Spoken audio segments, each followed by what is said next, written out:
right, good evening everybody, and wishing you a very, very happy new year. We'll just do a quick audio and visual check. And if you can hear me and if we are streaming in 1080p, just go ahead and give us a thumbs up in the chat and we will get started.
All right, it looks like we're good. So good evening everybody, and welcome back to the first stream of 2024. Welcome back to Walks on Wall Street. Today is January 1st, 2024. Kind of crazy. It's true, 2024 today. Hopefully you all are doing fantastic. I trust your new year is off to a wonderful start. This is going to be a very, very busy year. You know, not only for our personal lives, but in the financial markets as well. 2024 is an election year, as we all know. So as the week progresses, we'll be doing a deeper, in-depth analysis of how specific sectors in the market tends to perform during election cycles. Okay, how do consumer staples perform, right? How does the energy sector perform? How does internet technology and SaaS, right, or enterprise software perform? How does semiconductors sector perform, and things like that. So I think that'll be interesting as we move forward through this week. But today, I just kind of want to ease back into things, being that it's the first day of the year. We'll try to walk down to Times Square, check out all of the interesting things that happened last night. We'll see the 2024 numerals illuminated at the top of One Times Square, and we will be able to see the ball at the top of One Times Square as well. We are currently reporting live from Central Park South, 59th Street and 5th Avenue to be exact. Over to our left, this is the very famous Sherry Netherland Hotel. We always tell the story of Jesse Livermore, one of the most well-renowned stock market operators of all time. I would highly recommend you read the book Reminiscences of a Stock Operator. It was based on the life of Jesse Livermore. And after he would trade stocks down on Wall Street in the bucket shops, he would come right up here into this building here, the Sherry Netherland Hotel, and he would have a drink at the bar. And we all know how that story ended. We'll save that for another time. This black building right in front of us is Trump Tower. And as we pan a little bit further over to the right, you see the iconic Plaza Hotel, and then all of Billionaires Row in the background with the Steinway Tower, 157 Central Park Tower, and 220 Central Park South.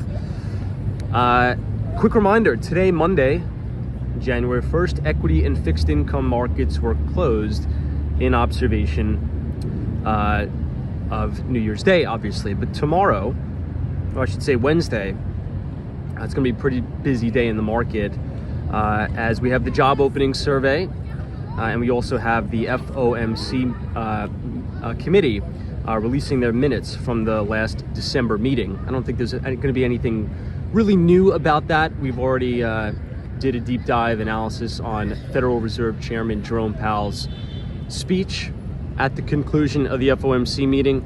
As of recording this video, the Fed funds rate stands in a range of 5.25% to 5.5%. Futures aren't open yet. They should open up here in about a couple hours. Maybe we'll have a check on that towards the end of the stream. But yeah, Wishing everybody a happy new year. I believe there's going to be unlimited opportunities for all of us in 2024. I really truly believe that 2024 is going to be a gangbusters year for us, particularly if you're lucky enough to live in the United States of America. It's the opportunity ahead of us is just, I mean, I'm at a loss for words. You know, I was thinking about it last night after we were doing the live stream, and I was like, my God, we are all going to make a fortune, not only in terms of a monetary perspective, but you know, everything spiritually. This is going to be a year where we can level up our lives, double down on the fundamentals, double down on increasing our skill sets, making ourselves more valuable in the marketplace. It's going to be an amazing year, and I'm super excited to be able to share that alongside with you guys. So I'll go ahead and close up the laptop here. I'll say hello to everybody in the chat, and we will get started. Hope everybody's New Year's going off to a great start.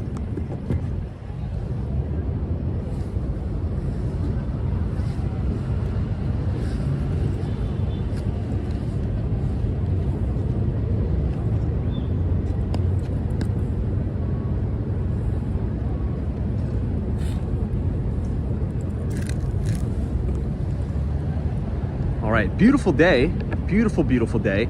And we even have the wide angle camera lens on. How is this looking? I think it's light enough out where it doesn't look too terrible and where it kind of looks a little bit cool, but I don't know, maybe we'll revert back to the original camera lens for the sake of the stream. Let's go ahead and do that. All right, this should be a little bit more high definition for us.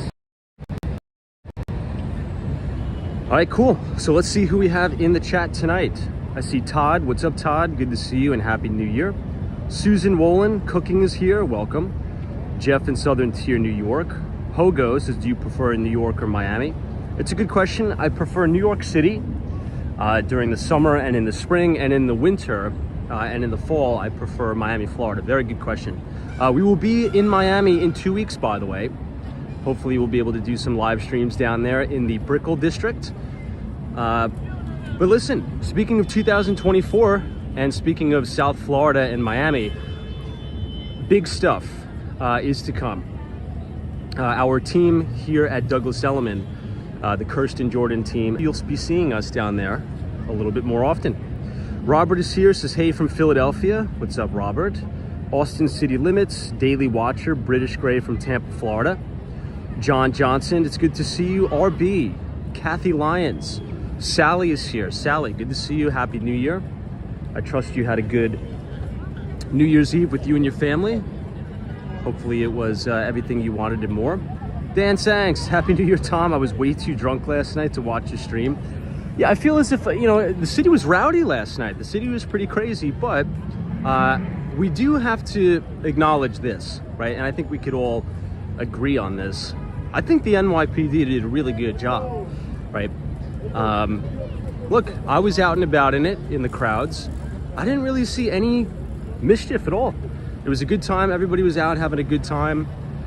And that's what it's all about, right? I mean, there's no place to be like New York City on New Year's Eve.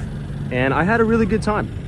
So big shout out to the NYPD and FDNY for keeping everything under wraps yesterday. Sherry is here from says Happy New Year from Sacramento, California. Love the walks. Welcome, Sherry, and yeah, wishing you a very happy New Year. If you look all the way in the distance, these big two towers here, that is Deutsche Bank Towers, formerly known as the Time Warner Center. They have officially vacated 60 Wall Street. Now, in 2024, it's going to be interesting to watch the progression, or I should say the transformation is a better word, of Lower Manhattan. As we know, Lower Manhattan, the financial district, has some of the highest office vacancy in the entire city. So we're going to keep an eye on some key projects.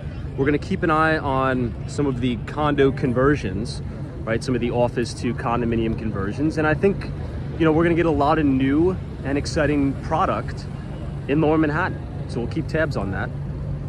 Marcelo is here, says Happy New Year from Brazil. Lena Sandoval, Manny Santos, Miker, what's up? RB's, police everywhere are beautiful.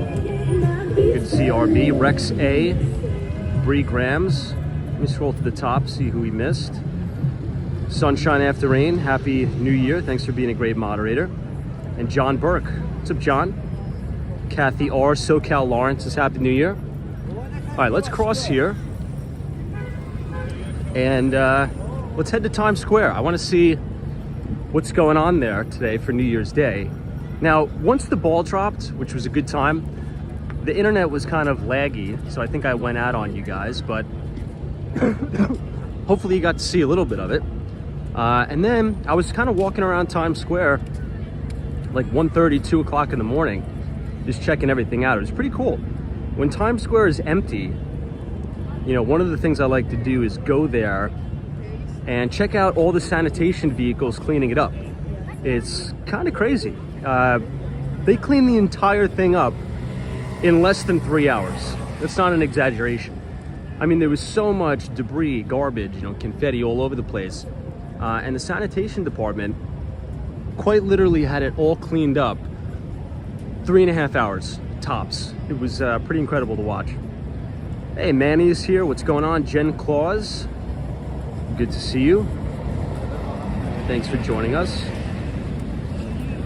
Roscoe Hill says Happy New Year. And I see Grillo365 says hello from Miami, Florida.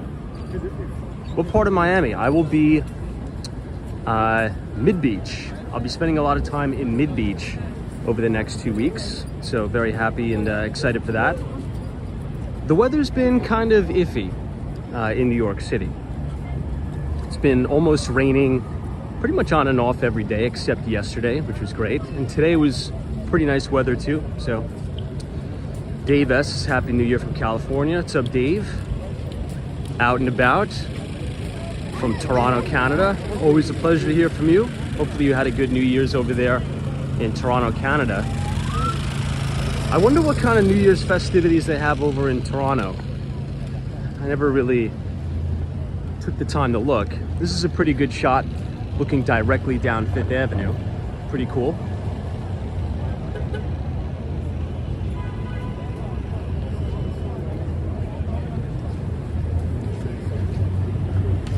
This is always one of my favorite shots here. If you stand right on the corner of West 58th Street and 5th, you can see the Steinway Tower, 157, and Central Park Tower all in one. Sort of in the same shot here, which is kind of cool. Hey, good to see you. Dan Sang. Happy New Year, hey, Happy New Year, man. Drive safe. Thank you. Have a good one. See ya. Happy New Year. Dan Zhang says, Tom, just curious question. Have you noticed that the older you get, the less you start caring about your birthday? Yes, I have noticed that. I wouldn't say I care less about the birthday. I would say it's more, you don't get as excited about it, right? I mean, when you're a little kid, you're always super excited for your birthday for obvious reasons. But when you're older, yeah, not really, I don't wake up like super ecstatic that it's my birthday, not at all.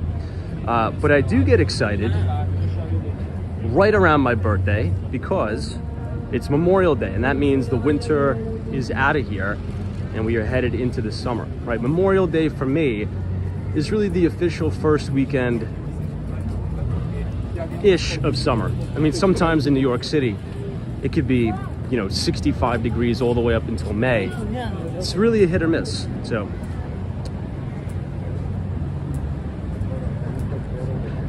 Now, that's another thing I noticed. I'd say over the last 7 years, in my experience, in New York City, and in the Northeast in general, it feels as if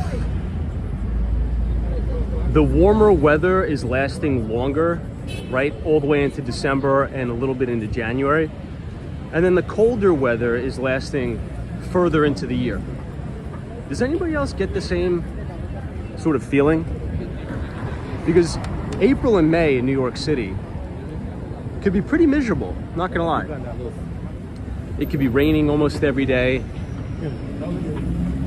cloudy, like 50 degrees. I don't know, I feel as if the seasons are changing I remember when I was a little kid, it was always like 85 degrees on my birthday on May, in like the end of May. I don't know. Kathy Lyon says yes. Sunshine After Rain says yes. Hey, Steven says Happy New Year from Northwest Indiana. We're about 3 miles from Lake Michigan. Oh, that's cool. Now, a couple of my friends were telling me a little bit of a hidden secret about Michigan. That near the lakes, I forget which, it may be Lake Michigan, that it's one of the most perfect spots to have a summer house. The water is absolutely beautiful, the weather is perfect, but then again, you're only getting that weather for about maybe 2 months out of the year. And then it's frigid cold and it snows all the time. So, I don't know, but big shout out to Michigan. Good to see you. This is the Louis Vuitton building on 5th Avenue.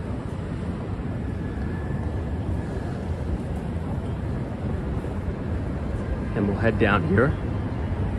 Now, a few weeks, I'd say about 2 weeks before the new year, right? Before New Year's Eve. I took one of those old composition notebooks. Who remembers those, right? Who remembers those old composition notebooks that you used to use in like grade school? Well, I bought one of those and I started to write out, it's sort of building a framework for the new year, right? So we always talk about, you know, investing frameworks on the channel, right? How it's important to run and work a systematic framework for investing, but it doesn't necessarily have to be only investing. It's really anything in your life, right? You want to be able to work a system or a process for long durations in order to get results. It's similar in sales, it's similar in life, it's really similar in anything, right? I mean, when I was in tech sales, there was always a common factor and there was always a common denominator between the top salesmen and saleswomen in the office, all the time. And that common factor was that they would always relentlessly work a systematic process, a systematic framework. And the salesmen and saleswomen who would not hit their quota, right, they would just kind of show up to work and just kind of do whatever that day. But regardless of how many deals the top people closed in the office, they would religiously and relentlessly work their framework, right? Whether that's farming deals in the morning, in the afternoon, they're making their calls, they're sending out their emails, they're following up relentlessly, right? That's a big one. I think if you're in sales or marketing, you know, the money is really made in the follow-up. So not to get too much on a tangent here, but I think what helps and what has helped me in the past to set yourself up for the new year is maybe not focus on an end goal, right? Everybody wants to make New Year's resolutions. I want to make this amount of money. I want to lose this much weight. I wouldn't make a goal for yourself. I would build out a framework of activities that you can check off and complete every day, right? So maybe that's, I'm going to start waking up at 7 o'clock in the morning, right? Consistently every day, right? That's one task you check off. Things like that, instead of just an arbitrary end goal, habit, and sticking to it until it just becomes routine. That's why if you just start working out, you know, the first month is like sheer hell on earth, right? It's grueling, you don't want to do it, but after you get over that hurdle, right, of 31 days, it starts to become systematic in nature. So, you know, as is investing, right? Some of the best investors of all time, Warren Buffett, William J. O'Neill, you know, they work a systematic framework to their investments, and they stick to that over long durations, right?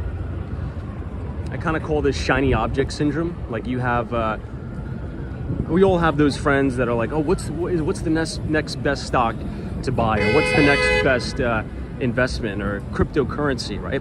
That's just chasing a shiny object, and you're never going to be self-sufficient like that.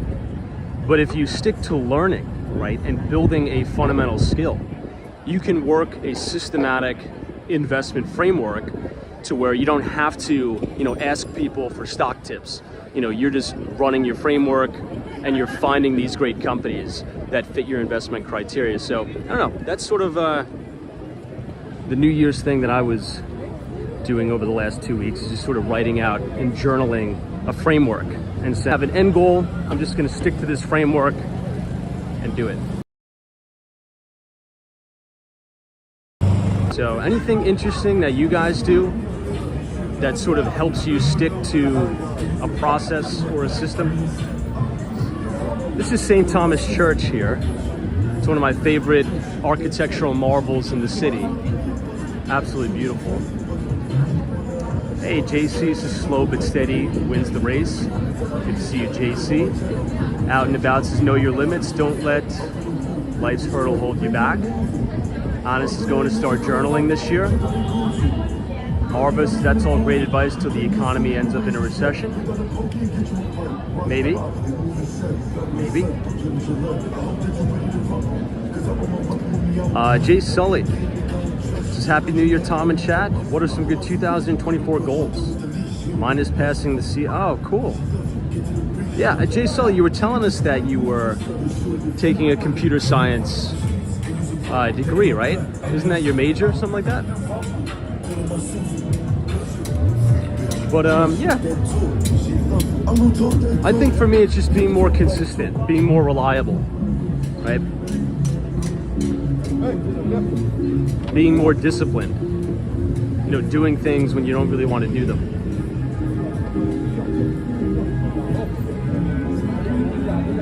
Yeah, Jen Claus says making a daily routine and having healthy habits, for sure. Let's go over to Madison Avenue. There'll probably be a lot less people. There's a lot of people out, a lot of tourists that are out hanging out in the city today, which is always good to see. Jay Sully says, yes, Temple University. Temple's a great school.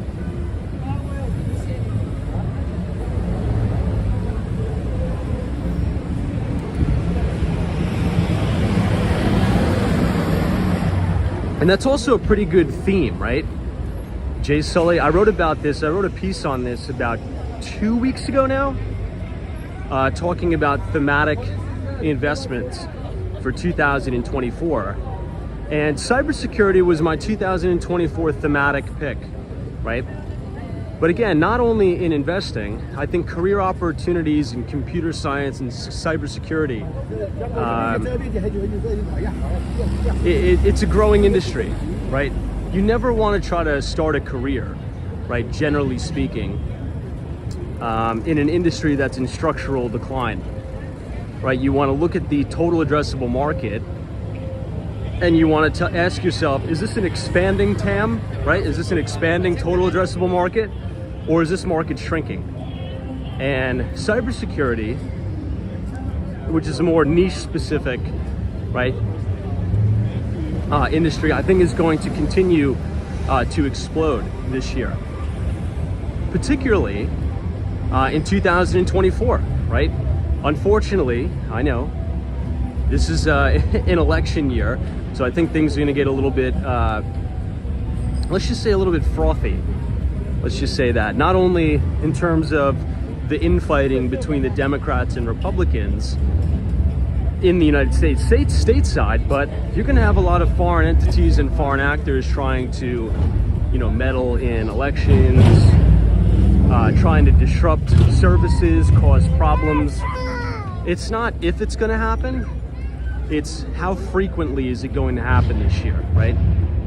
So I think those computer science skills, those hard skills, those cybersecurity skills are going to yield you great return on your investment that you invested there into, getting that degree. Anna says, and I've always exercised for fitness goals, now exercising for mental health. That's a really good way to put it. I never really thought about that before. It's a really good saying. Yeah, prioritizing mental health as well as physical health. Love that. Hey, Dallas is here. Says, howdy, Tom. Happy 2024. to you. Wishing you the same. Thank you so much for watching this year. I appreciate it. Let me see if I missed any comments. Yeah, Sherry says nursing is always a good field for sure. Now, Sherry, I as you know, I rent out my house down in South Florida quite frequently. And I've had quite a few travel nurses, I think they're called. Visiting nurse, travel nurse? Travel nurse. I've had quite a few clients, not clients, people just staying at the Airbnb that are travel nurses. So I guess they spend maybe 2 or 3 months in a city on a job, and then they travel and they go to another city and they work 2 or 3 months. And apparently they do pretty well. They make pretty good money, so. I know. Hey, Joel PM, good to see you. This is election year, AKA funny season. I know. So we can look on the bright side of that too, right? To Joel PM's point. Now, there's going to be a lot of fighting, and the media is going to try to get us all riled up, right? Especially with the fake news flying around. But at the end of the day, I think 2024, looking at it on the brighter side, it's going to be hilarious, right? I mean, my God, if we're going to have, Trump at center stage again and Joe Biden again at center stage, at least we're going to get a few laughs out of it, right? I mean, regardless of what side of the aisle you're on, Democrat or Republican, at least we'll get a few good laughs in. Hey, Tin Man says, I never buy anything you can't see and touch. Gold and silver has been around for a long time. That's an interesting point. And you know what? Gold, and this is something we've been talking about. This is 432 Park Avenue, everybody. Looks beautiful amongst the clouds there. But that's a good point, right? Now, I personally don't own any gold or silver. That's actually not true. I own a very small amount of physical silver that was given to me as a gift, right? But if you look at, and we've been writing about this in the Behind the Street newsletter. Well, let's cross since we have the light. Might as well cross. We've been writing about this in the Behind the Street newsletter that gold, right? If you look at a monthly time frame or a monthly chart of gold, going back all the way to the 60s, you'll see that gold really tends to trade. It has these really parabolic, almost, blow off, irrational, exuberant type runs. And then it consolidates for about a decade. So if you pull up your Bloomberg terminal or TradingView, MarketSmith, however you sort of view your charts, take a look at the 2011 top in gold, right around $2,000. From 2011 until 2020, we've been going down to sideways in gold. And now, over the last 3 months, I'd say about a year actually, we've been building out this right side of the handle on gold, and gold is trying to come out. I think gold per ounce right now is trading at 2,080 bucks. The all-time record high was printed just before Christmas, 2,050 bucks. No, $2,150. So, maybe this could be a breakout year for gold. Who knows? This is 270 Park Avenue here. And this is the New York Palace, which is a luxurious 5-star hotel. But we're going to continue downtown. This is kind of a cool shot. Looking all the way down, you can see past St. Patrick's Cathedral, the Radio City Music Hall. It's about golden hour here in Manhattan. Tin Man says the media loves division. What are they doing? Hey Lisa, what's up?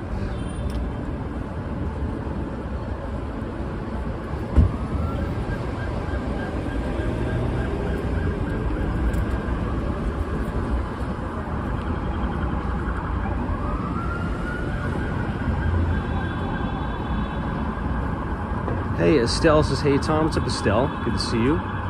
Joseph is joining us, Marcy M. Welcome. Yeah, and not just gold, right? That has been really forming this massive cup with handle pattern. It's just the general market overall, right? The equity indices. If you look at the S&P 500, the NASDAQ, and the Dow, excuse me, I'm just getting over a cold, so all my sinuses are breaking up. But a lot of people don't realize we are just emerging from one of the most ferocious bear markets in history, right? It may not seem like it, right? Because you walk around, I mean, we've been doing these live streams, people are out spending. I mean, it just seems like we're in the roaring 20s, but throughout 2021, the latter half, and 2022, I mean, individual stocks, right? So if you look at the NASDAQ 100, we've corrected in the NASDAQ over 35%. And that means individual stocks within the indices, some of them were down 90% plus, right? Particularly a lot of the higher beta SaaS, software as a service, some enterprise software, and a lot of those, speculative biotech stocks, right? So we are coming off a very, very ferocious bear market, not only in price, right? We talk about the two types of corrections in the market. We talk about a price correction, we talk about duration, right? How long is the bear market lasting? And look where the S&P 500 topped, and look where it is right now, right? We've technically gone sideways for about 2 years. We're trading just a couple points below all-time record highs in the S&P, so that's a massive base. So if we emerge out of that, right, and assuming the market continues to strengthen in terms of breadth, so multiple sectors participating, we could have a pretty, this could just be the beginning of the move. All right, this is 270 Park. This is the brand new JP Morgan Chase office tower. Jamie Dimon is the CEO. You can kind of see the diamond insignia on the facade. Now the question is that a coincidence, or did Jamie Dimon tell the architects, yeah, throw a little subliminal message on the side? I don't know. Hey, Karina Thompson, good to see you. What's up? Hey, Cosmo Scary. Pleasure to have you here. Thanks for joining us. Wishing you and your family a very happy New Year 2024, and thank you for being a great moderator on the stream throughout 2023. See the top of One Vanderbilt there.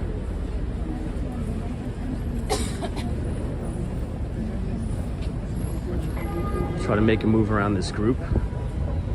Hey Victor, this is the JP Morgan that has paid $34 billion in fines and says crypto is for criminals. That JP Morgan? Yes, that JP Morgan. Alexandri says, what is your plan for tonight? Just walking around, hanging out, talking with you guys. That's about it. Maybe go to Flushing later. Phil says, do you think Diamond is that full of himself to add a diamond?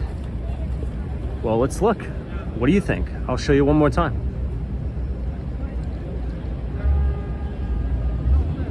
What do you think? Do you think that diamond is intentional or it's just part of the design? I mean, I don't care either way. I think it looks cool. I love this building. I think this is going to be the best building on Park Avenue. Better than the Citadel Securities Tower that's not even constructed yet. Now, we talked about that the other night. Now, here's an interesting little fact about the soon-to-be brand new Citadel Securities office tower. Now, Ken Griffin had to purchase air rights from the Catholic Church. Not too sure many people knew that, but in New York City, you can't just build as high as you want.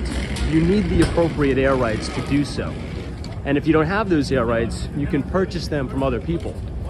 So they purchased them from St. Patrick's. They actually bought the air rights on top of St. Patrick's Cathedral so they could build their massive megatall structure on Park Avenue. Now we're looking at One Vanderbilt. You can actually see, if you look all the way at the top, you can see all those colors floating around up there. That is the Summit exhibition up there, which looks pretty cool. Or Summit observation deck, if you were to say. But anyway, yeah, so they had to purchase the air rights from the Catholic Church, and a lot of people are up in arms about that for the following reason. They say that if the Catholic Church or religious institutions in general do not have to pay taxes, right? If they're tax exempt, should they be able to profit from the sale of these air rights? I don't have the answer to that. I'm just reporting the news. Hey, Sharon is here. Says, hey, Tom and team, Happy New Year. Thank you so much, Sharon. I appreciate it. Guadalupe says, this diamond is intentional, according to me. I think it looks good. C. Lavender says, hey, Tom, wishing you a very happy New Year. Greg said it is structural. The B1M did a nice piece on it. Oh, cool. I like the building a lot. I love the design to it. Greg says 270 bought air rights from Grand Central Station. I did not know that. Now, Greg, my favorite detail we can kind of see here. The reason why I like 270 Park so much is because they didn't build it straight down to the ground, right? Just like every other building. It kind of creates this mini atrium, like you could walk under. It kind of creates that canopy. So a very interesting piece of engineering there. And I believe it'll be like a little common courtyard for the employees and maybe even a little bit of a public space too. It's a cool design, right? It's gonna add a little bit of a different architectural flair to Park Avenue. Because when you walk up Park, really all the buildings, I mean, I shouldn't say all, but they kind of all look similar, right? I think the only buildings as of now that are adding a little bit of diversity to Park Avenue is number one, right? Obviously 270 Park. But if you walk a little bit further up Park Avenue to 57th Street, just south of 57th Street is 425 Park. That building is incredible. Now, Bloomberg did a really good piece on that building. It is acting as the temporary headquarters, I should say the temporary New York City headquarters for Citadel. That is a cool building. Supposedly, it's all green, 100% green building, state-of-the-art technology. It has some of the cleanest breathable air. It's just a very, very cool building. 425 Park Avenue. Very, very cool.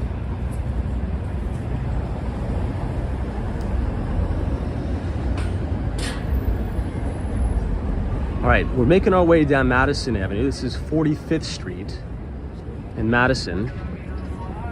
And we'll take one more look at 1 Vanderbilt. Love this building too. Timothy David says, Happy New Year, fellow New Yorker. Hey Timothy, thank you for watching. Wishing you and your family the best. Greg says that was required by the city for public space.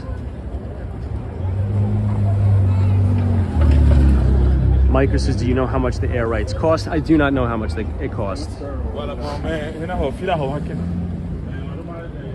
So I've noticed, I'll give you 2 more examples. If you notice right outside of 432 Park Avenue, which is the mega ultra luxury, excuse me, sort of the ultra luxury residential tower that's right next to the office there, they have a little bit of public space, right? Outdoor public space that's open 24/7. And Trump Tower, which is on the other side of Madison Avenue, that borders 5th Avenue, has a similar thing, but it's the atrium and it's public space. I think they get some sort of a tax break or a tax write-off if they allocate public space in the building. Which I think is fair, but I think the public space in Trump Tower is a little more usable. The one at 432 Park is just like, it's really nothing. It's just a bunch of like marble slabs. At least inside the atrium, you can kind of walk around. You could have lunch. It's, I would say more usable maybe. I don't know.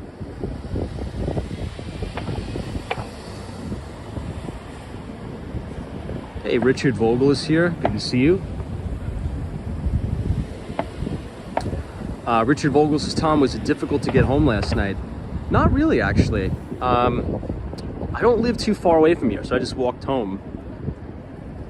Thank God I didn't have to take the trains. I can only imagine how crazy crowded the trains were last night. But if you guys are enjoying the live stream so far, feel free to leave a like on the video. This is kind of a cool shot. I'm trying to center it so you guys can see the sunset here. Can you see that all the way down the bike lane? And subscribe to the channel if you are new. We do these live streams every day starting at 8:30, but on the holidays we sometimes start a little bit earlier.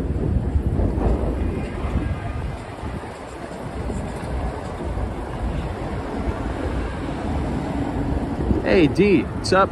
Happy New Year to you. Good to see you. Was anybody able to see the live stream that we did 3 days ago when we started off Dumbo, Brooklyn? That was honestly, okay, not exaggerating, I think that was one of the best sunsets I've ever seen in New York City in my life. We walked from Dumbo all the way across the Manhattan Bridge. That was seriously cool. Amazing, amazing sunset there.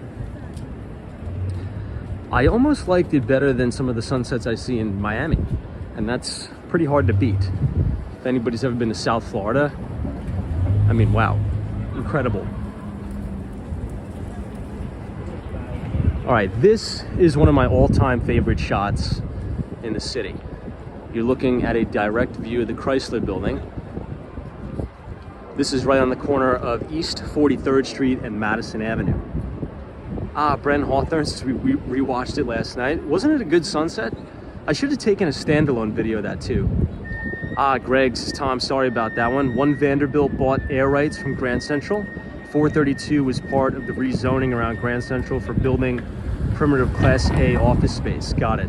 Oh yeah, the 425, copy that. Got it.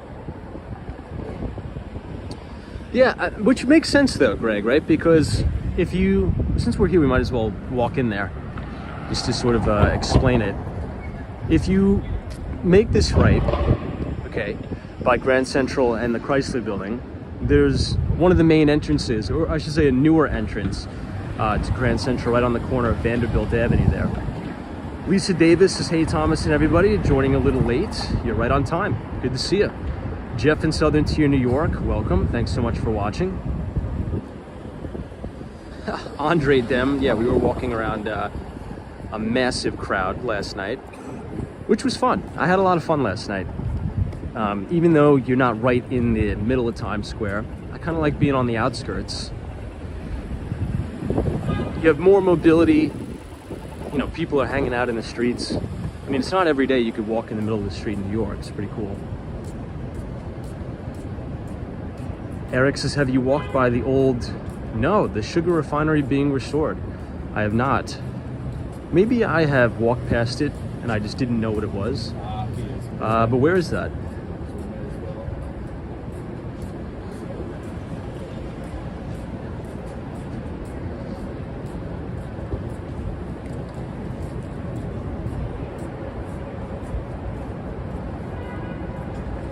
So this is one of the main entrances to Grand Central Terminal inside One Vanderbilt.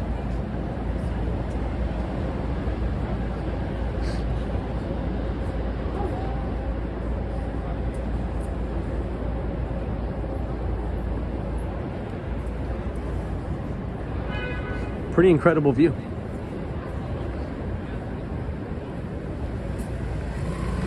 Yeah, out and about. We did see the Seagram Building. That's my favorite office tower in Manhattan.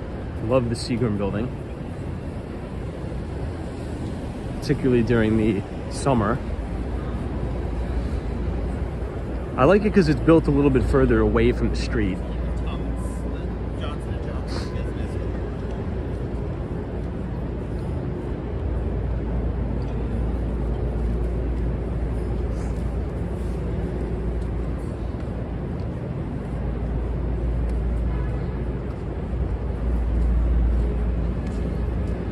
If you're visiting New York and you're around Grand Central, you got to go right in here. in the Campbell Bar. This place is fantastic. It's so gorgeous in here. 15 Vanderbilt Avenue, the Campbell apartment. It's awesome in there. That's a very good place to go if you need to take a client. Yeah, out and about says WeWork filed for bankruptcy. Yeah, 2023 was quite wild, right, in the financial markets. We've lived through everything, such as one of the greatest, I would say, banking collapses of our time. Silicon Valley banking collapse, which caused a massive contagion, right? We lived through one of the greatest financial frauds of our lifetime, right? I would even say probably beating out Bernie Madoff of the Sam Bankman-Fried FTX scandal, right? It turned out to be a big Ponzi-like scheme. And with all that being said, right, and with some of the tightest monetary conditions in over a decade, the S&P 500 finished the year up 24%. The NASDAQ 100 finished the year up 54%. And the Dow Jones Industrial Average hit new all-time record highs. Kind of crazy, right? I always like this saying. It's one of my favorite sayings of all time. It's the market is designed to fool the majority of participants the majority of the time. I'll say that one more time. My good friend Jim, who's a very successful hedge fund manager out of Chicago, he always says this. He says the market is designed to fool the majority of the people the majority of the time, right? So in spite of the tightest monetary conditions we've had in a decade, despite the Silicon Valley banking collapse, despite Sam Bankman-Fried defrauding investors, and raging wars in the Middle East and in Eastern Europe, markets at all-time record highs. Hey, NMB 45s is all-time record highs despite high interest rates as well. Yeah, absolutely. Now it's interesting because we always say the market, right, equities are always forward-looking by 6 months, right? So after the last FOMC meeting of the year, right, the last Federal Open Market Committee meeting, when the Fed chair, Jerome Powell, decided to leave interest rates unchanged at 5.25% to 5.5%, and he came off quite dovish. What happened in the bond market, right? You saw massive buying. I mean, the bond market had this incredible rally, and rates dropped almost immediately, pricing in potentially about 75 basis points of cuts in 2024. We'll see what happens, but as of right now, the market is convinced that we're at least going to have 75 basis points worth of cuts in 24. We'll see. Who knows? Hey, Noah, this is Tom. Do you foresee the rally continuing? New level of support above the all-time highs or a pullback? Yeah, I think that should the markets break out in the new all-time record highs, we'll probably have, you know, a correction, normal maybe 8% across the board in the indices, and then, you know, continue higher, right? Assuming everything stays the same. That's sort of my thesis there. But if you look at the individual names, right, sort of what we've been talking about, these individual names and the leaders are already up and out, right? And they're very, very extended from major moving averages, right? So what you'll probably see are, you know, people chasing into the highs, buying these stocks extended, and they'll probably get shaken out of a lot of it. But a lot of people, and this is what we're going to be writing about on Thursday. If you look at what happened during the 2008 financial crisis, when the Federal Reserve started to cut interest rates, right? So when they went and started to cut rates, the market started to roll over. So everybody is saying, well, not everybody, there's a lot of analysts that I follow on Wall Street who are saying once the Fed starts to cut, this market is going to roll over and go down 50%. I think what's different this time, right? And obviously you should never say it's always different this time. But in 2008, or leading up to 2008, the market wasn't coming off of a correction, right? It wasn't coming off of a very, very strong and ferocious bear market, right? The market was at all-time highs and there was irrational exuberance everywhere, right? Throughout the duration of 2022, individual stocks and indices were getting hammered, we're getting clocked. And we're sort of coming out on the other side of this earnings recession. So when you have a market that has been in essentially a very ferocious bear for 2 years, breaking into new all-time high territory, that is very bullish, particularly now that we have a lot of participation from other sectors. So yeah, that's at least what I think is going to happen.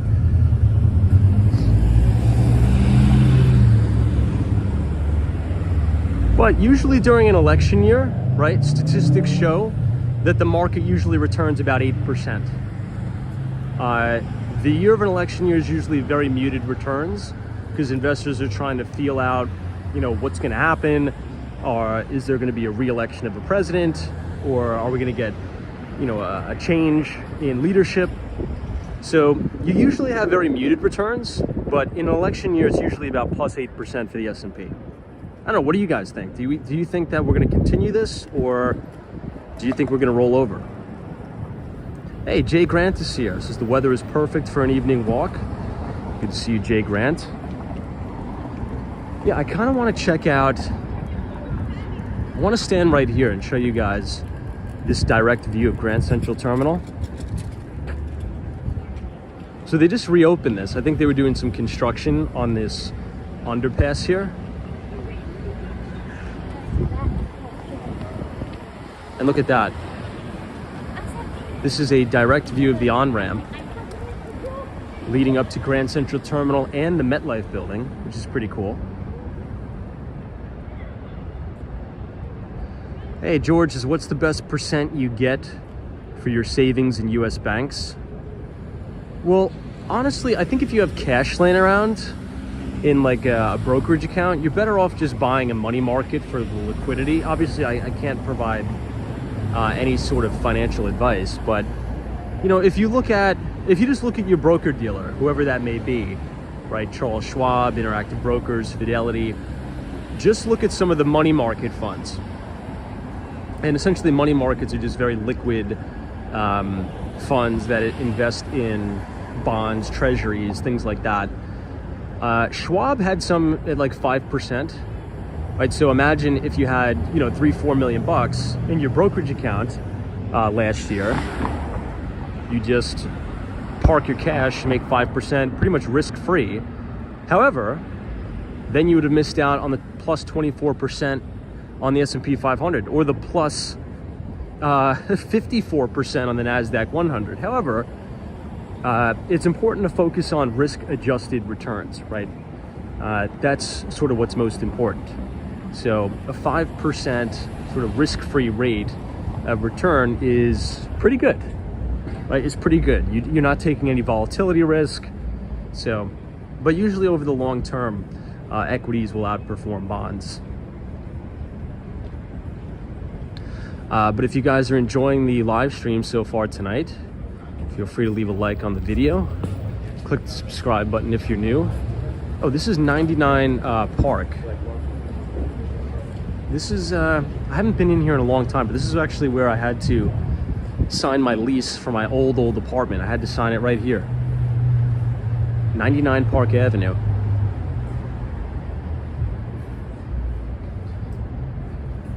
Hey, Colton Manning, good to see you. Thanks so much for joining us. Appreciate it. John S. says, I think we'll consolidate the first quarter and level out how parabolic the 2023 move was, and then up from there into the election. Interest rates decreasing and a supportive cycle Fed. Business cycle Fed, yep. Quite possibly. Yeah, let's pull off to the side here, and I gotta plug in my phone. As it gets colder out, the battery starts to deteriorate a little bit faster.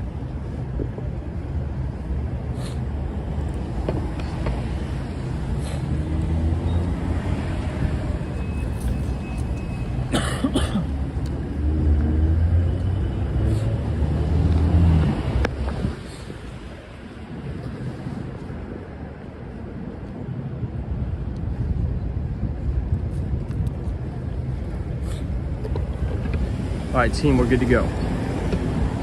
So let me,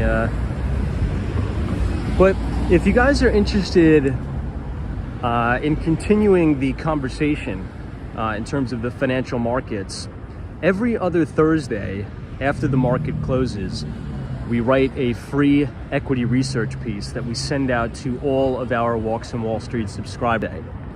You can type !news, NEWS, in the chat. Once again, !news, NEWS, in the chat, and the Nightbot will drop the link to the Substack. So it's a free equity research piece that I write. We send it out every other Thursday, and we'll have our first piece of 2024 out Thursday at 6:30 p.m. So feel free to check us out over there as well. All right, let's head into Times Square. I kind of like taking a walk around Midtown East, though. It's very quiet, not a lot of tourists.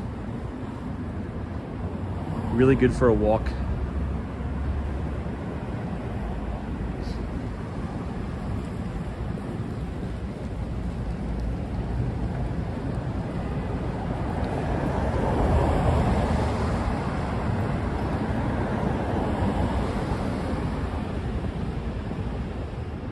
Be able to see Library Way coming up here in a minute.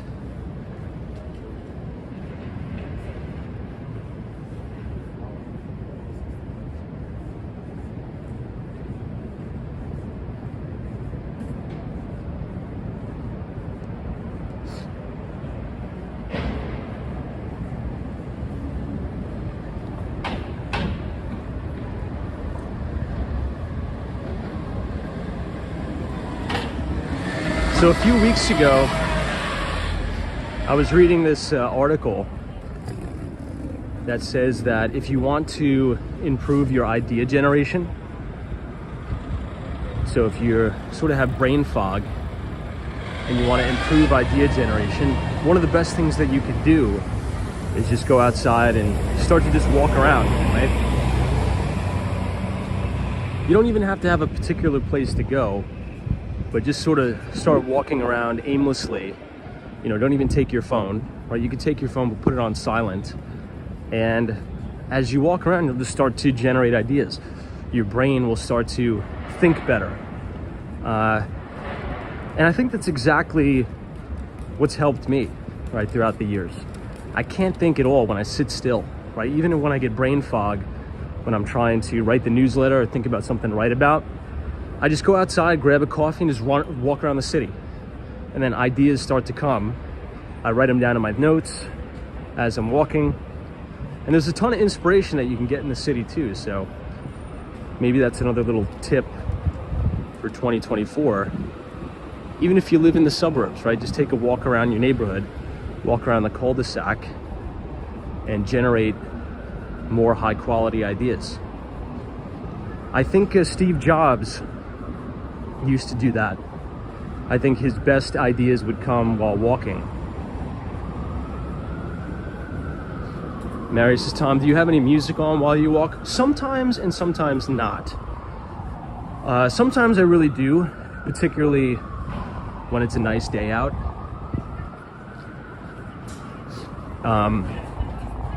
One of my favorite things to do, particularly in the summer, is grab a coffee, like an iced coffee or something like that, head to the Upper West Side, and just walk around the Upper West Side, Central Park, and listen to this album by the Thomas Ibanez Quartet. One of my favorite songs by them is Park Avenue. Check that out. Pin that to your notes and let me know what you think about it. Park Avenue by the Thomas Ibanez Quartet. Very, very good stuff there. Okay, we are now standing directly adjacent to the Stephen Schwarzman building, the New York Public Library. And in the distance, you have Bank of America Tower, Salesforce Tower, and the H&M Tower as well. Hey, Lady Cerritos, there is truth to that, Tom. Sun is out, blood circulating, etc. Northerners need to get that vitamin D from the sun especially. Oh, 100%. Yeah, I mean, in the winter months, I get that seasonal depression, which is horrible. Try to Travels is I watch your streams after I walk on my TV for entertainment, no music on the walks. Love that. Thank you so much for watching, by the way. I appreciate it. Deborah says, agree. I walk across the Brooklyn and Manhattan Bridge over to Wall Street and down Manhattan. Love that. Yeah, Joe Driver says, Tom, imagination and investing go hand in hand. Yeah, I mean, one of the most successful hedge fund managers I know, who sort of acted as a little bit of a mentor to me still. He says what really sets the good managers apart from the great is their ability to generate very high quality investment ideas in perpetuity forever, right? So focusing on generating very, very good investment ideas. You know, a lot of hedge fund managers can get lazy sometimes because, you know, if you have accumulated, let's say like $1 billion in AUM, right? That's sort of like the big target. If you want to say like I've made it in the hedge fund business, you know, if you're getting the 2 in 20, which is really now 1 in 20 or 1.5 in 20, which is, you know, a 1% management fee, right? So on the AUM, every year you get 1%, which uses essentially that funds the salaries, that funds the operations, and then your performance bonus is usually 20% of the profits, right? So in the investment business, in the hedge fund business, it's really been all about how can I just grow the AUM as fast as possible so I can make a ton of money on the fees. And then as you get bigger, right? There was a famous saying by Peter Lynch, who is, or I should say who was, he used to manage the Magellan Fund at Fidelity. He used to say size kills performance. Stan Druckenmiller says the same thing, which is kind of true, right? It's easier and you're more motivated to generate high quality investment ideas, you know, when you have a smaller AUM. But if you have very, very high AUM, billions and billions, you're still going to make money, or you're going to make money on the fees, and it's harder to manage big amounts of money, right? You know, you can't buy some, you know, mid cap or small cap stock because you're going to move the stock around, right? You can't just market buy $1 billion worth of stock. When if you're running, let's say $1 million, you know, you're nimble, you can get in and out. You really don't have to worry about liquidity or buying the stock over long periods of time. So that's a good saying. Size kills performance in the market. But yeah, generating high quality investment ideas is key in perpetuity. Trend following, as Paul Tudor Jones likes to say. You know what? Since we're near Bryant Park, let's take a little bit of a pit stop here. All right, maybe we'll have to go around. Hold on.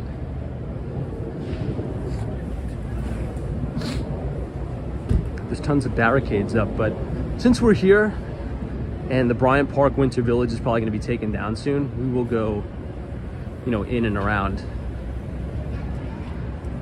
But if you guys are enjoying the stream so far tonight, feel free to leave a like on the video and click the subscribe button if you're new. We usually start these streams every day at 8:30 p.m. But on holidays, we usually stream a little bit earlier.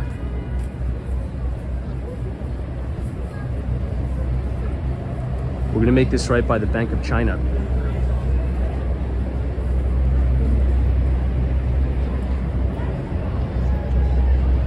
But does anybody in the chat here, look at this.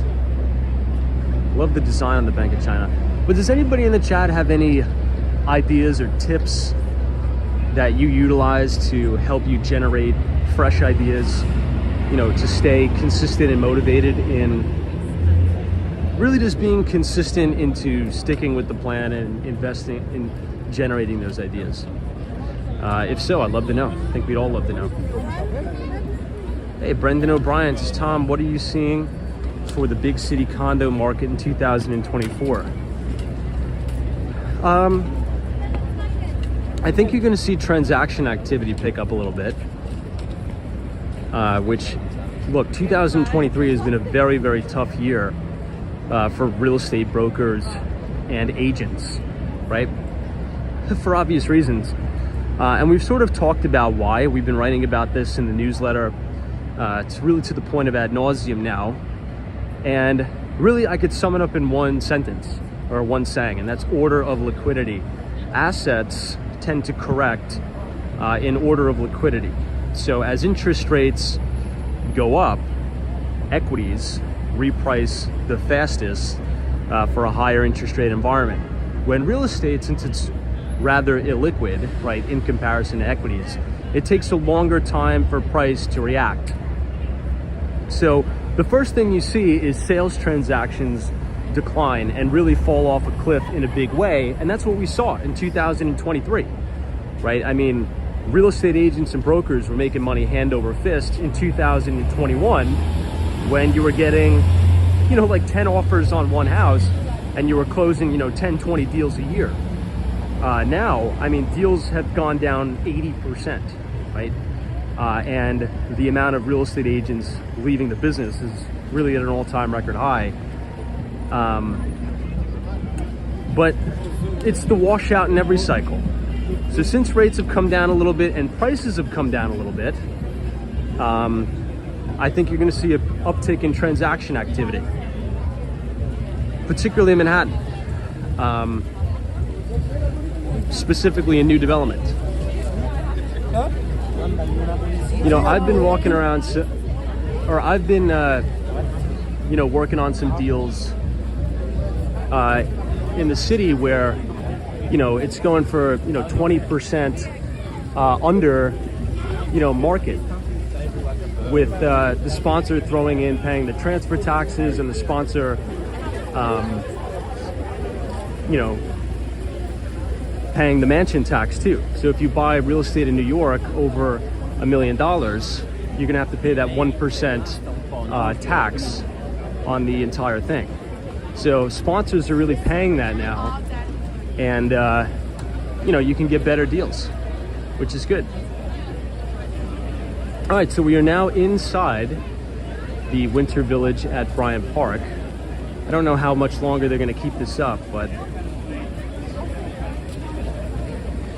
we'll see. Brendan O'Brien says, yes, makes sense. Yeah, like if you see any new development, right?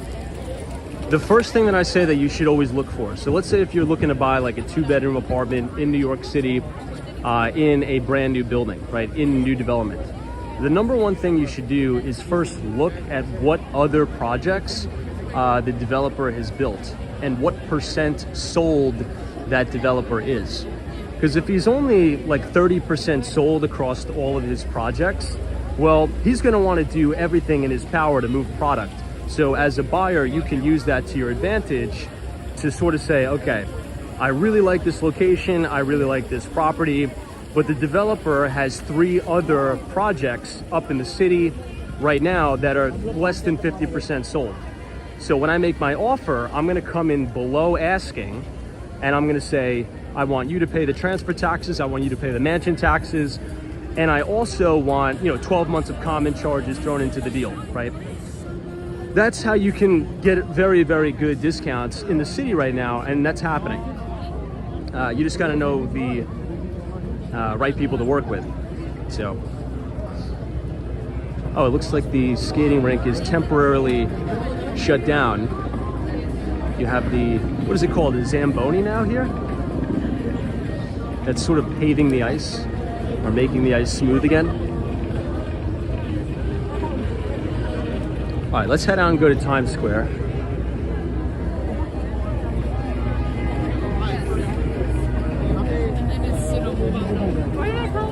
Hey, Carol S., what's up? Good to see you. Thanks for joining us. Happy New Year to you.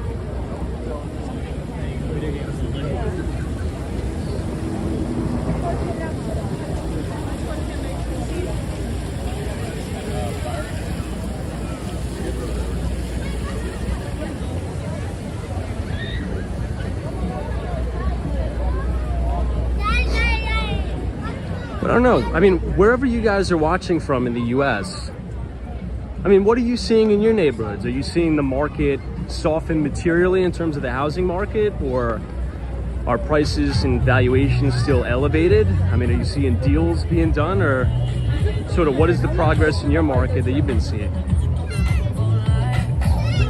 All right, let's go up to 42nd Street, and then we'll head over to the left. Hey, Colton Manning, what's up? Happy New Year to you and your family. Thanks so much for joining us this year. Good to see you, Colton.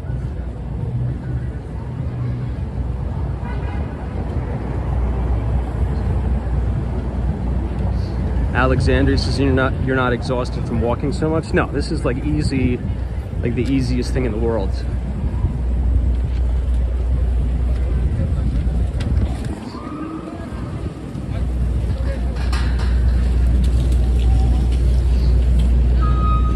Okay, let's cross. Oh, cool. So guys, this is what I was telling you about yesterday. Look at this. You could see right here, right at the top of 1 Times Square.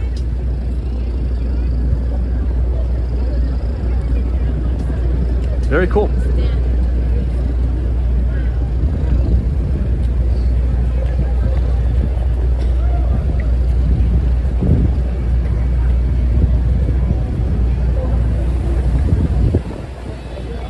Hey, Optimus17 says thank you for the stream last night. It was amazing, and you survived the crowd. Yeah, it was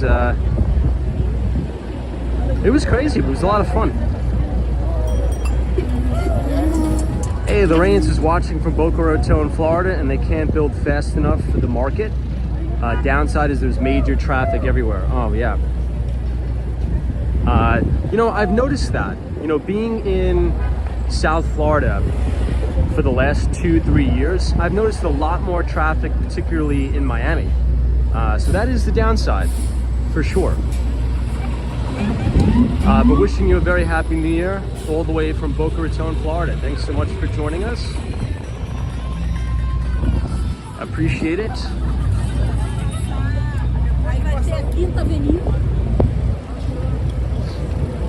Hey, ETC333 says Happy New Year, everybody. Thank you so much. Happy New Year to you too. We're just gonna quickly take a pit stop in Times Square, see what's going on after the very famous New Year's Rocking Eve celebration here.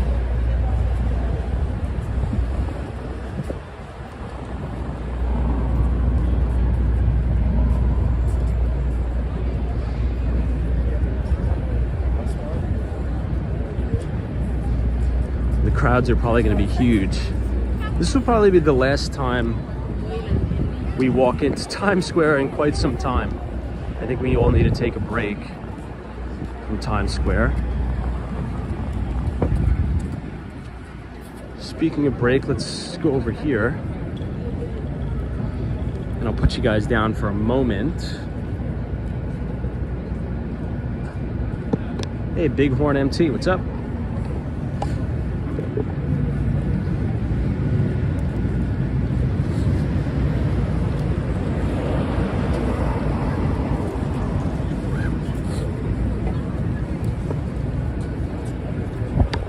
Hey, Abdullah, what's up? Good to see you. This is standing directly under the Bank of America Tower here.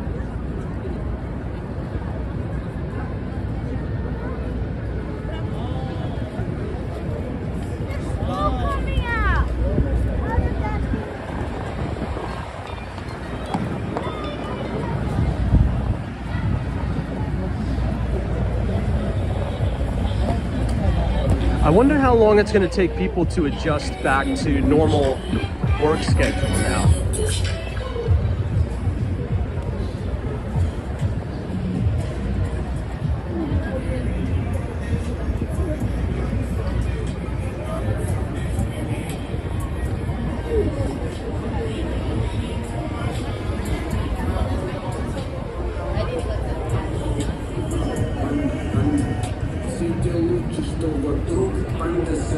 How many of you have to wake up early tomorrow and go to work? I think that first day back for many people is going to be pretty difficult.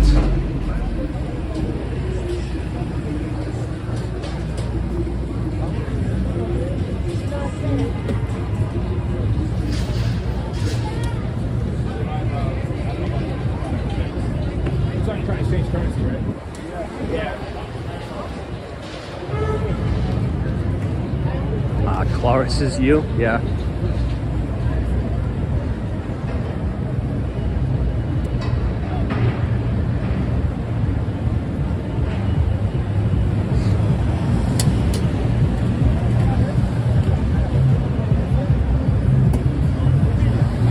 All right, here we are at 42nd Street and Broadway. We're gonna try to cross the street at the light here. Poor Lords, you're gonna go to the Met Museum tomorrow. It's one of my favorite museums in the city. I'd say the Met and MoMA are probably my favorite too, honestly.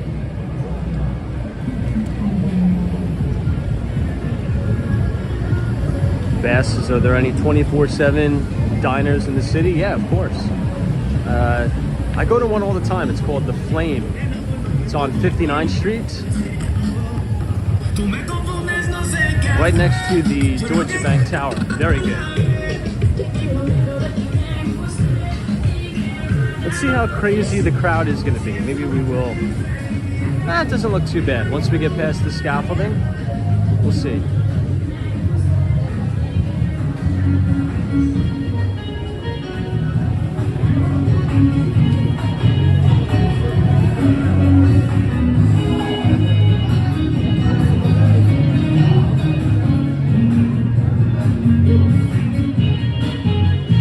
Wow, a lot of people in Times Square.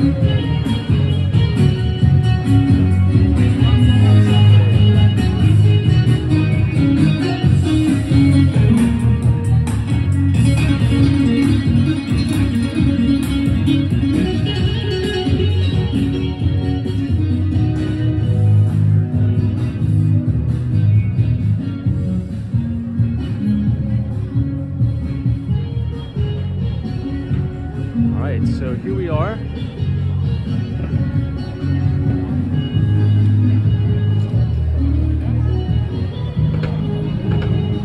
Yeah, I was here this morning early at around 2:30, and the sanitation vehicles really cleaned everything up within 3 hours. It's pretty impressive to see. But Times Square is still quite bustling here. Hey Christian, what's up? Good to see you. And if you look very closely in the sky, you could still see some of the confetti flying around. Look at that. Some of it's still floating around in the air. It's crazy to see, right?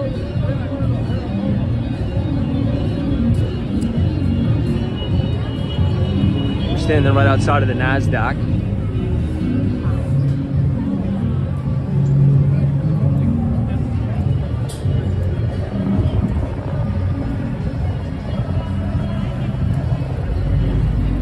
We'll try to stand back as far as we can.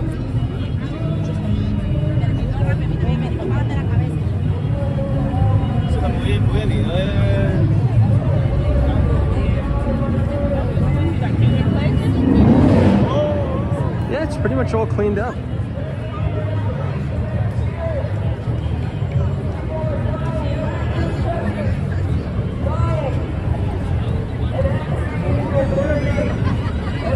All right, if we stand back a little bit, you'll be able to see the main numerals. The 2024 numerals here.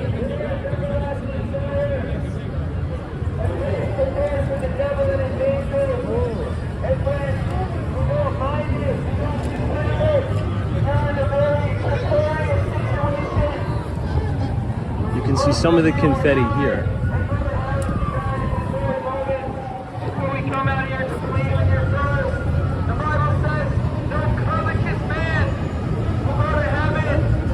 Yeah, you can kind of see it right above the Kia sign. You can see the 2024 numerals there.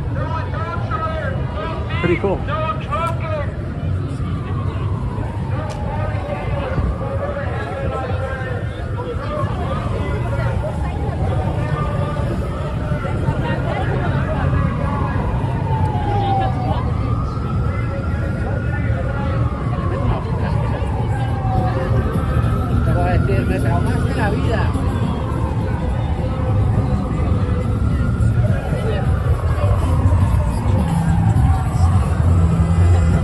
How's the internet in Times Square today?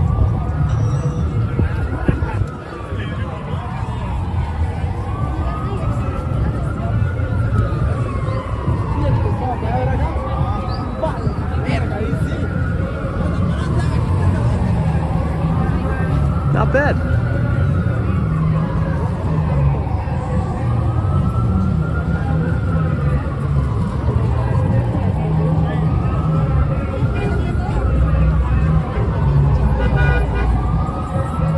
NMB 45, Happy New Year to you.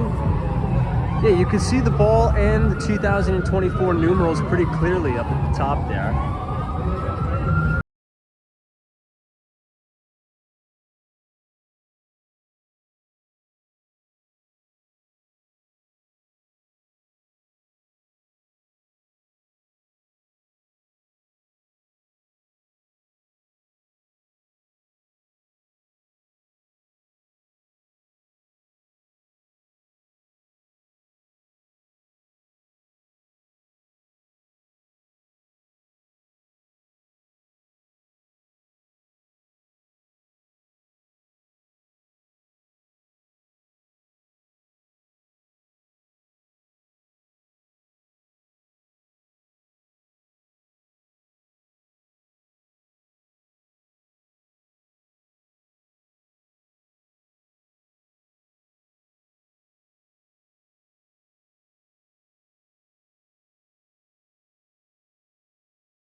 Other side of the street, and we'll go down.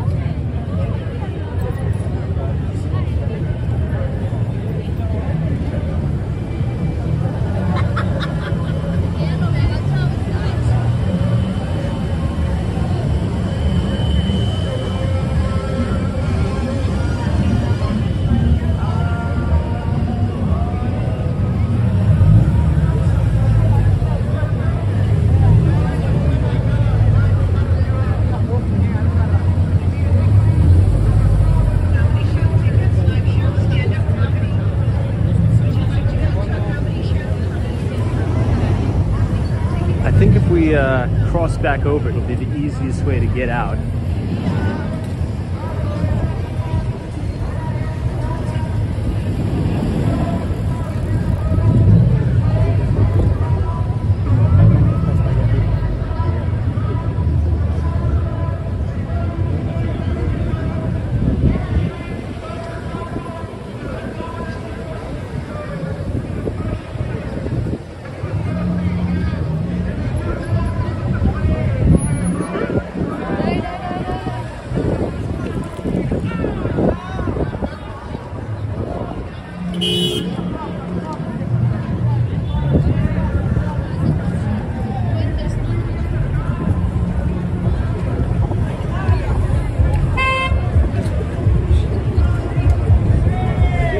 All right, let's exit this way and go back to 6th Avenue.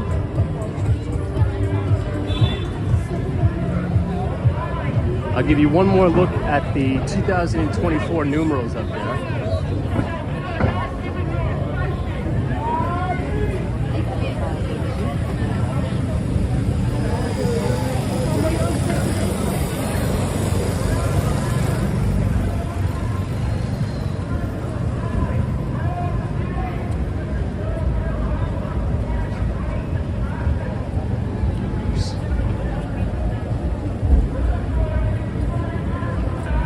All right, let's head back to 6th. And then we'll go up to Radio City Music Hall.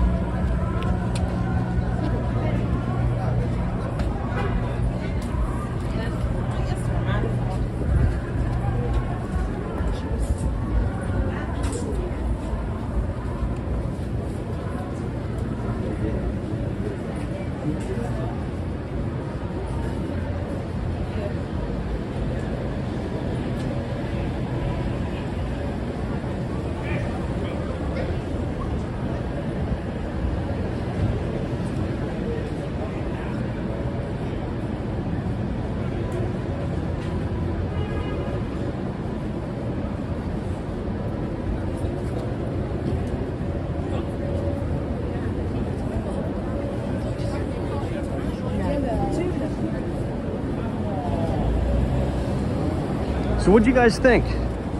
I think that's probably the last time we'll be in Times Square for quite a while.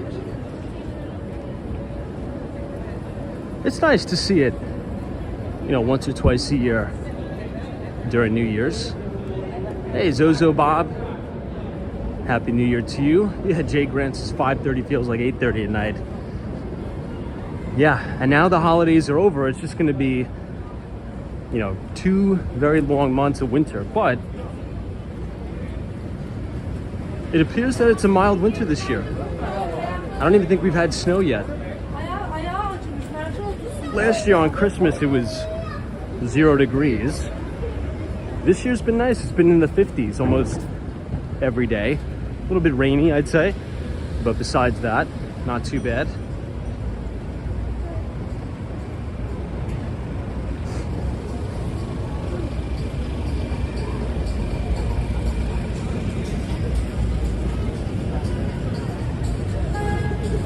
Okay, let's make this left on 6th,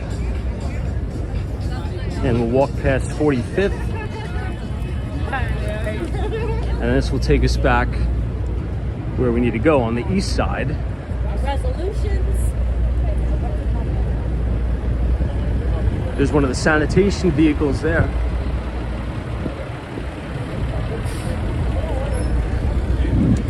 But tomorrow we're back on track.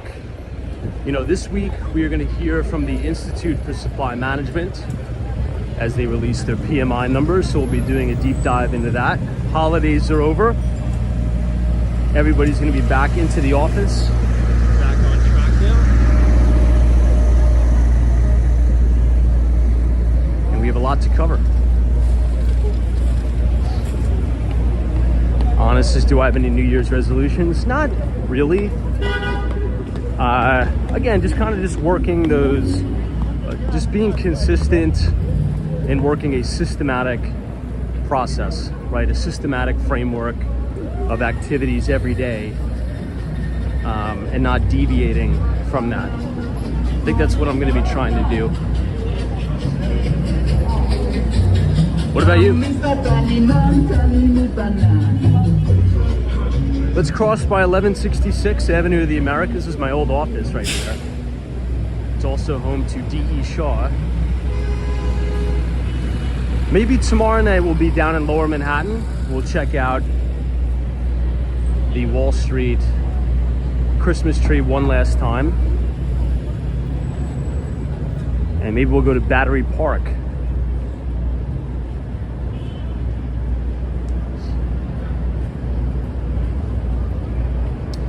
Yeah, DLX's traffic was so insane. Yeah, usually after the holidays, right? The city's probably gonna feel pretty empty, I'd say, in about a week or two, when all the tourists, return home and things like that. City's gonna mellow out here and kind of get a little bit dead. You'll notice that as we do the live streams. You'll really start to notice it probably in about a week or two. The foot traffic is going to be down significantly. A lot of the vehicle traffic, which I guess will be nice for the natives, right? Native New Yorkers kind of get a little bit of a break from the holiday craziness. But I thought this holiday season was cool this year in New York. I think they did a really good job. The city looked great. New Year's Eve was really fun, really fantastic. Hey, CB, what's up? This is good evening, Tom. Happy New Year. Thank you so much. Happy New Year to you too. I'm probably gonna head out to Flushing tonight, take the 7 train all the way to the end, last stop.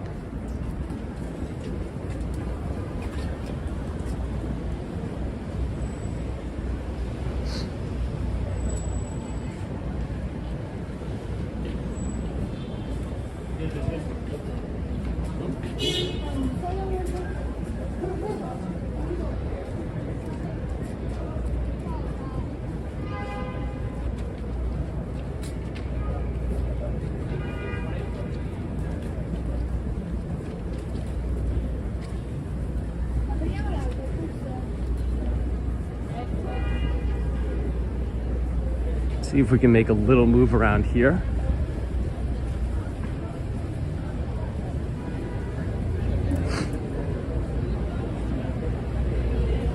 Hey, Michelle K, what's up?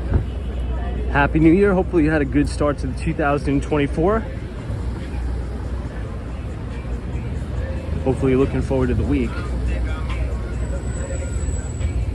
Victor, what's up?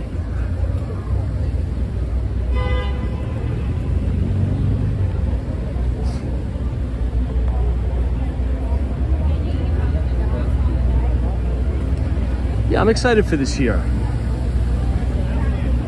I think this year is going to bring about a lot of good opportunities for everybody.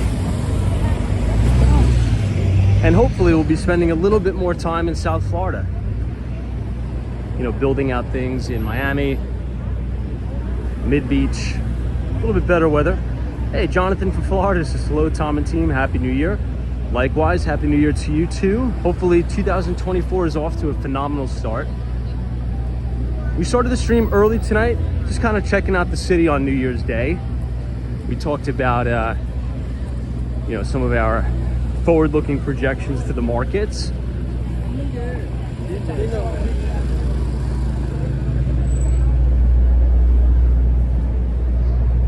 And remember, 2024 is an election year too, so. There's definitely going to be no shortage of news headlines this year. That's one of my biggest predictions for 2024. No shortage of news headlines. So I think, the sort of the last message we'll say, it's important to keep your head this year, right? The media is going to try to throw your head out of the game. I think it's important to kind of just block it out, just not even tune it out. If you can, right? If you have like a Facebook account or something like that, where you get a lot of your news, I would just automatically block certain keywords, right? Like Biden, Trump, because by you getting riled up by these stories, right? Oh, Trump's so bad because he did XYZ. Oh, Biden is so bad because of Hunter, this, that. It's just gonna get you charged up and stressed out, and it's gonna have no positive material impact on your life, right? But that's what the media wants. So this year, if you could just tune all of it out, right? Ignore everything and be selfish this year, right? Not in a bad way, but in a good way. To say, I'm not gonna give my attention, to consuming this, hit piece on Joe Biden. I'm not going to give my attention to consuming this hit piece on Donald Trump, right? I'm going to give my attention on myself, right? Building more skills, making myself more marketable, right? Making myself more valuable in the marketplace by learning a new skill, doing something like that. That's what I'm going to try to do. It's going to be tough. It's going to be hard. Trust me, it will be. But, you know, think about what is your highest and best use of your time. What is the highest, best use? Is it fighting with people on Facebook about Joe Biden and Donald Trump, these people that I'll never even meet with in my life? Because at the end of the day, right, Donald Trump is going to be a billionaire. Joe Biden is financially set and they don't have anything to worry about. But what about you, the viewer watching this, right? What about you and your family? So don't give these freaks any attention, and try to put that attention, invest that attention in yourself, your family, focusing on building those skills, right? So it's going to be tough, but that's sort of, I guess, the last little message that I'll leave you off with, what I'm going to try to do this 2024. And it's not going to be easy, obviously, because you know, you could imagine as we get closer to November, I mean, the media is going to be throwing everything at us to get us all divided, to get people protesting, to get people rioting. But I think it's up to us to sort of give the middle finger to them and say, no, this year is going to be about improving myself, loving my neighbor, and not getting all riled up because someone votes the way that I disagree with. So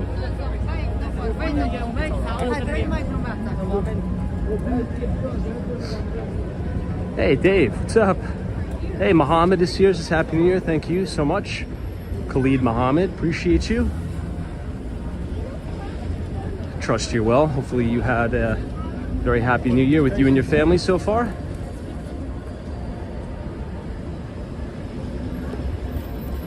I love this shot of 432 headed up. So we're headed back uptown.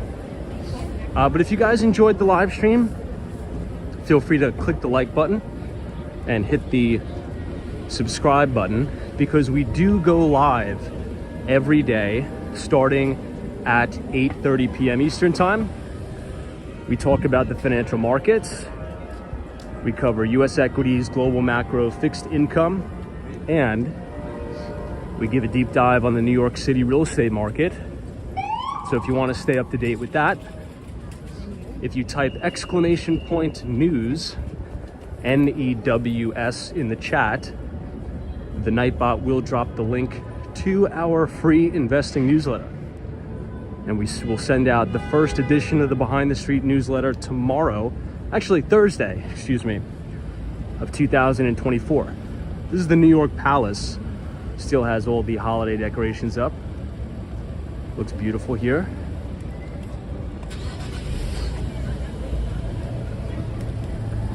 Hey, Desi, what's up?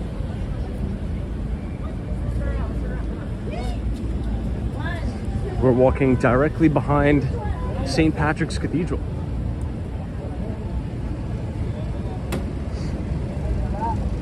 NMB 45, what's up? Wishing you well.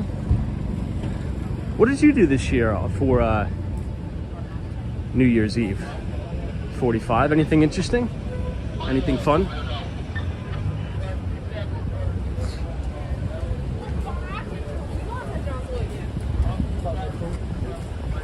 All right, I think this is a good place to leave it off and end the stream. So guys, thank you so much for joining us on the first day of the year right here on Walks and Wall Street. I'm wishing everybody, all of our viewers from around the world, a very successful, prosperous, and happy new year. I think this is going to be a year of unlimited opportunities for everybody, and get ready, because it is going to be fantastic. I've said it before, I'll say it one more time. I envision 2024 like the bases are loaded, right? Bases are loaded in Yankee Stadium, sold out crowd, and Aaron Judge, okay, is up to the plate. Aaron Judge is at the plate, bases are loaded. We just don't know the result, right? But if we do the activity, if we do the right things, if we focus and not get distracted, Aaron Judge is going to crush one in the center field over the wall, and we're all going to level up significantly. So I'll see you guys in the next one tomorrow, and Happy New Year. Take care.